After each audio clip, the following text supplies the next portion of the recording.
C'est l'heure des informations sur Bénin TV. Bonjour à tous et bienvenue. À la une de l'actualité, l'exposition universelle d'Osaka n'en finit pas d'attirer les touristes.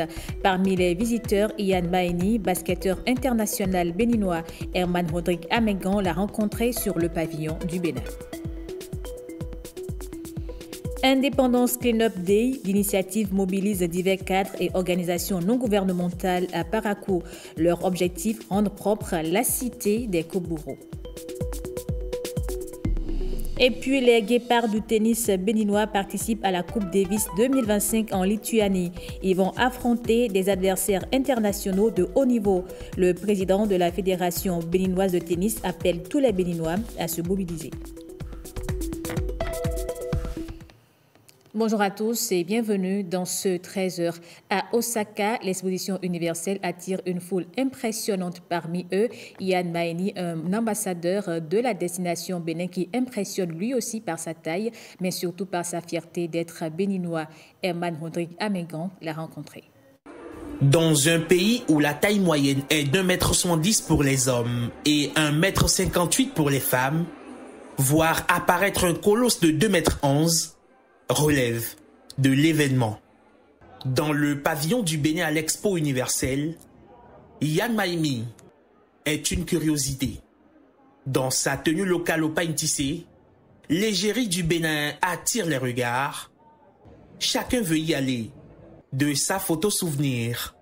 Le fait de venir, de pouvoir représenter son pays, d'être un des ambassadeurs de la marque Bénin Tourisme, c'est quelque chose d'exceptionnel. Et quand lui vient le moment de parcourir les travées de cet espace qui raconte le Bénin, il sait aussi apprécier l'histoire qui est proposée. Au pavillon, on est accueilli par notre Amazone, qu'elle est magnifique, majestueuse, tout autant que notre trône, le trône de Guézo. Je pense qu'on ne peut pas mieux faire en tant qu'entrée dans notre pavillon. Ses yeux brillent devant le drapeau tricolore. Chaque regard posé sur les éléments du pavillon laisse transparaître sa fierté de Béninois. Franchement, notre pavillon, je pense, à mon humble avis, que c'est le plus beau pavillon de tous les pavillons ici. Mais Ian Maeni, c'est aussi le fruit d'un métissage culturel. Le natif de Rouen en France est issu d'un père béninois et d'une mère jamaïcaine. Ironie du sort, ou caprice du destin, les deux pavillons se jouent à Osaka. Pour moi, ça, c'est un signe très fort qui me parle. Ici, la légende du reggae Bob Marley côtoie l'icône incontestée du sprint mondial Usain Bolt. Non, c'est top. C'est top. Les deux cultures ensemble, c'est fort.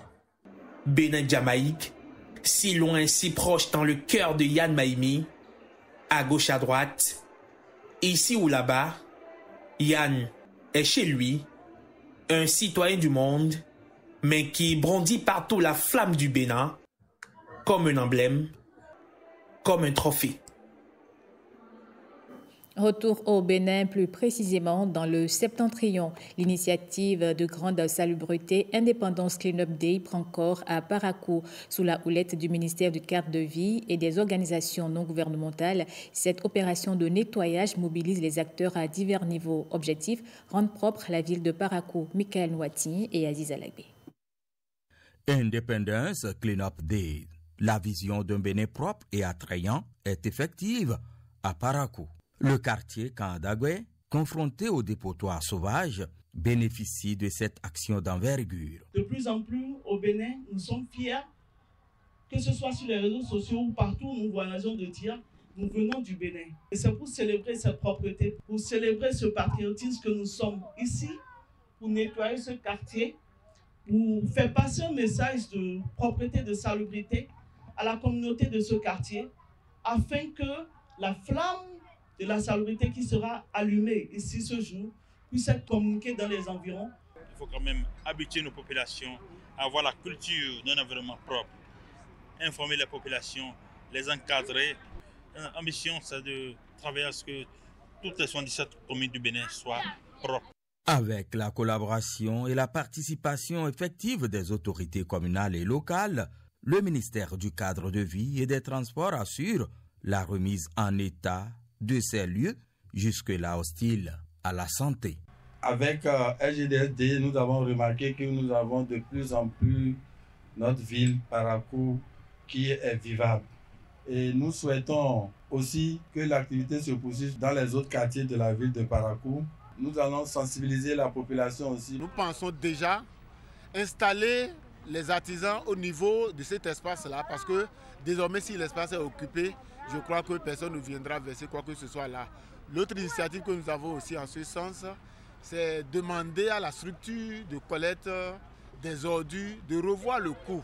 Ça va nous faciliter la tâche. De cette action citoyenne et environnementale, Parakou s'inscrit également dans une dynamique nationale de propreté, une autre base essentielle de développement.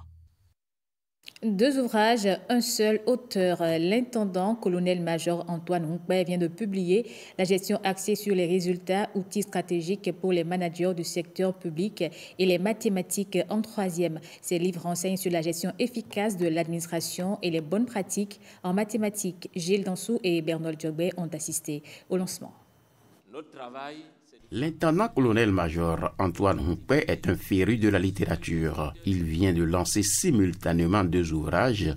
Le premier porte sur la gestion axée sur les résultats GAR, outils stratégiques pour les managers du secteur public.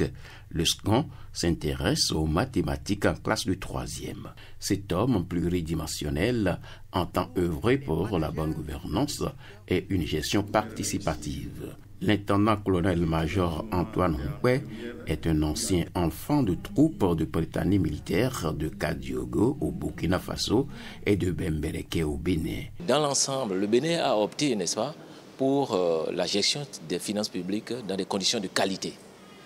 Et parce que l'UEMOA, l'Union économique et monétaire ouest-africaine, qui est le moteur de cette initiative, a édicté un certain nombre de directives applicables à tous les pays membres de l'UEMOA.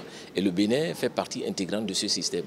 Donc le Bénin a également édicté sur le plan national, disons, des dispositions pour mettre en œuvre cette gouvernance de qualité.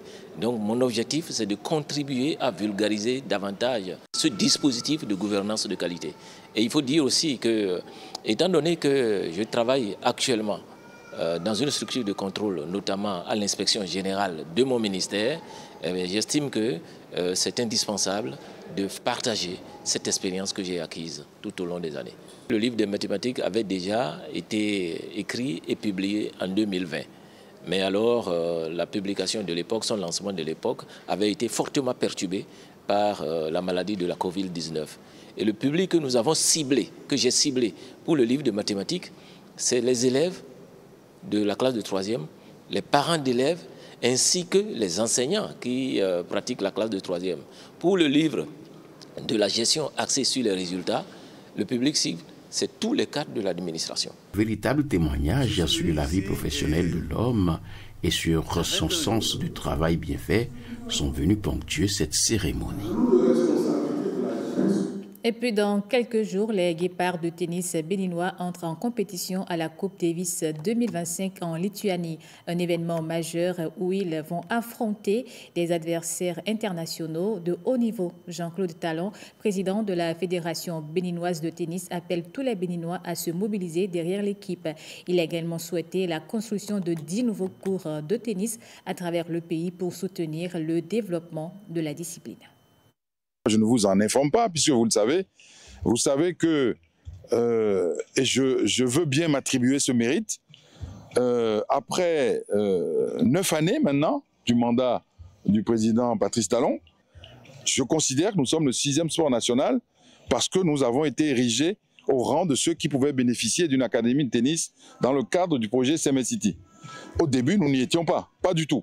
Ce qui m'importe, c'est que nous ayons des cours de tennis et j'ai été rassuré, je suis rassuré par, non pas les engagements, mais les projets que conduit le ministre des Sports, M. Benoît Dato, pour que dans très peu de temps, nous puissions accueillir notre prochaine étape de Coupe Davis. Après la Lituanie, nous allons jouer de nouveau en février prochain, 2026, probablement à Cotonou ou ailleurs.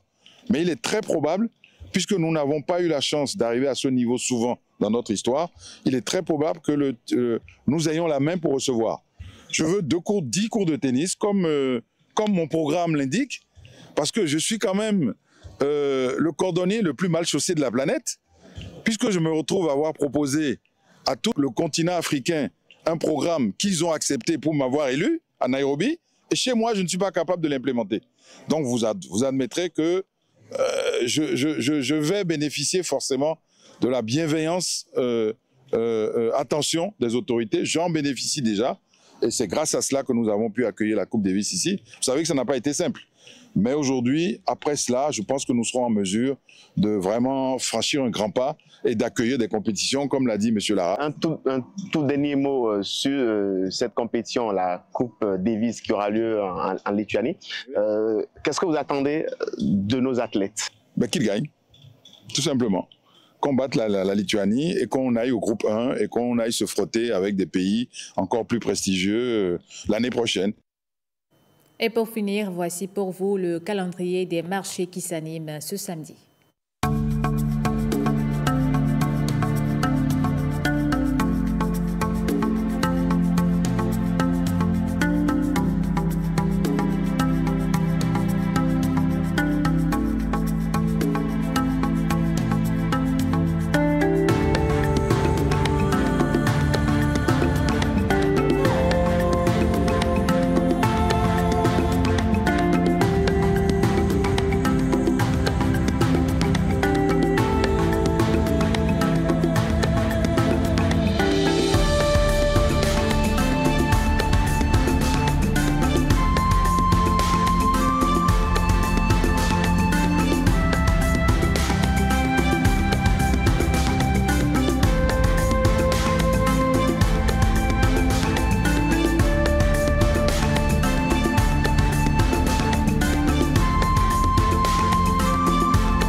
Et c'est la fin de ce journal. Merci de votre aimable attention.